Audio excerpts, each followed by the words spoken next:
salah satu ayat yang bisa memberikan inspirasi kepada kita, diterapkan di setiap kehidupan, termasuk ketika akan berinteraksi dengan Al-Quran. Doa ini tercantum di Quran surah ke-21 Al-Anbiya di ayat 87 sampai 88 pada kisah Nabi Yunus alaihissalam. Jadi 83 sampai 84 Nabi Ayub alaihissalam, Nabi Zakaria yang kemudian selanjutnya 85 86, 87 88-nya kemudian masuk kepada kisah Nabi Yunus alaihissalam. Wa dannuni idh dhahaba mughadiba wa dhanna an lan naqdir alaihi fanada fi dhulumati an la ilaha illa anta subhanaka inni kuntu minadh dhalimin. Nah, ini dawamkan doa ini. Termasuk kalau kita ingin berusaha berinteraksi dengan kebaikan. Kayak kita misalnya mau coba menghafal Quran, kayak kita mau coba membaca Quran dengan baik, atau kita coba misalnya mendapatkan kesuksesan dalam pekerjaan, atau kita mengatasi gangguan dalam kehidupan. Ini masuk semuanya. Kenapa? Karena dasar pertama, ini ada 3 bagian di doa ini, yang penting kita garis bawahi. Pertama, la ilaha illa anta. Ya? Awas. 2, subhanak. 3, inni kuntu minadh dhalimin. Jadi kalau kita zikirkan misalnya la ilaha illa anta subhanaka inni kuntu minadh dhalimin, la ilaha illa anta subhanaka inni kuntu minadh dhalimin. Kalimat la ilaha illa anta, yakni la ilaha illallah, ini dasar semua kehidupan kita. Dahsyatnya kalimat ini. Ya, dari kalimat inilah kita tercipta. Dari kalimat inilah kita diminta untuk beribadah. Makanya beliau tadi menyitir Quran surah ke-51 Ad-Dariyat di ayat ke-56.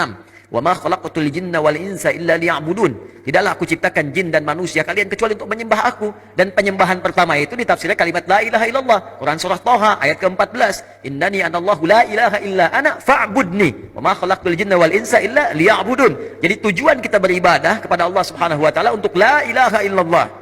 Hadirnya kita di sini, hidup di dunia la ilaha illallah. Bahkan orang berjuang jihad fisabilillah sampai wafat karena la ilaha illallah. Bahkan orang kalimat terakhirnya dalam hidup untuk la ilaha illallah. Kalimat akhir hidupnya, man qala la ilaha illallah fi akhir hayatihi dakhala al-jannah. Kalau ada orang bisa mengucapkan la ilaha illallah akhir hidupnya, dijamin oleh Nabi sallallahu alaihi wasallam dengan lisannya masuk surga. Bayangkan, kita hidup untuk la ilaha illallah, berjuang untuk la ilaha illallah. Wafat pun bisa mengucapkan la ilaha illallah.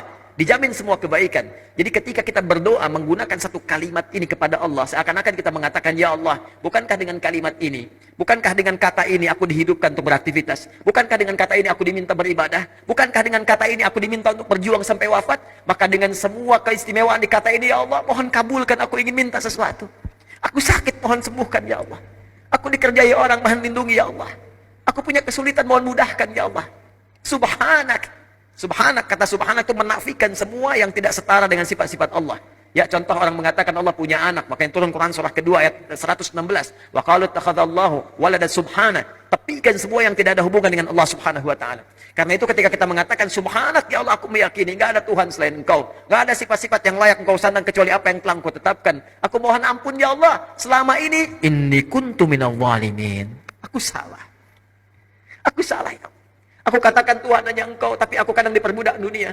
Aku ikut sesembahan dunia. Aku akhirkan ketika Engkau minta, Engkau panggil sholat, aku mengikuti panggilan dunia. Aku katakan subhanak, Engkau yang maha suci, Engkau yang maha esa, Engkau yang maha agung, tapi aku mengagungkan yang lain. Aku salah, ya Allah. Inni kuntu minadh dhalimin. Aku salah. Nah, kalau kita dawamkan doa ini dalam kehidupan, la ilaha illa anta subhanaka inni kuntu minadh dhalimin, maka satu kalimat ini adalah kalimat yang sangat indah yang bisa mempercepat doa. Tahu dari mana ini semua? Jawaban ayatnya. Lihat ayat selanjutnya. Fastajabna. Istikhdami fa. Harfu atfin rabitun baina syai'aini bila hudud. Cepat. Huruf yang mengikat dua peristiwa dan berlangsung tanpa jeda. Peristiwa pertama berdoa, peristiwa kedua jawaban dari doa. Ya. Wa qul wa fi hadhil ayat min ayat 83 84 kullu fastajabna. Di ayu fastajabna. Pakai fa semuanya. Fastajabna, kami akan cepat jawab. Fastajabna, kami akan cepat jawab. Ya. Jadi ketika Yunus alaihissalam memohon kepada Allah, jawaban dari Allah langsung mengatakan, siapa yang mengucapkan man qala la ilaha illa anta subhanaka inni kuntu minadh dhalimin fastajabna. Kami akan jawab, kata Allah Subhanahu wa taala, ya.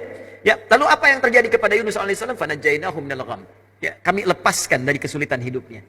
Ya, tapi kalimat yang indah bukan kami bebaskan dari perut ikan paus. Kami lepaskan dari gham. Gham itu kalimat yang umum, ya, masih luas. Sesuatu yang membuat kita gelap. Bukankah Anda kalau mendapatkan berita dari kantor, Anda sekarang berhenti kerja, gelap langsung. Padahal harinya siang. Bisa kepleset di jalan, gitu kan? Lamaran ditolak langsung gelap, gitu kan? Itu gham namanya. Wa kadzalika nunjil mu'minin. Demikianlah kalau ada orang beriman setelah ini mengamalkan doa yang sama, kata Allah, kami jamin kami akan kabulkan seperti aku mengabulkan doanya Yunus alaihissalam.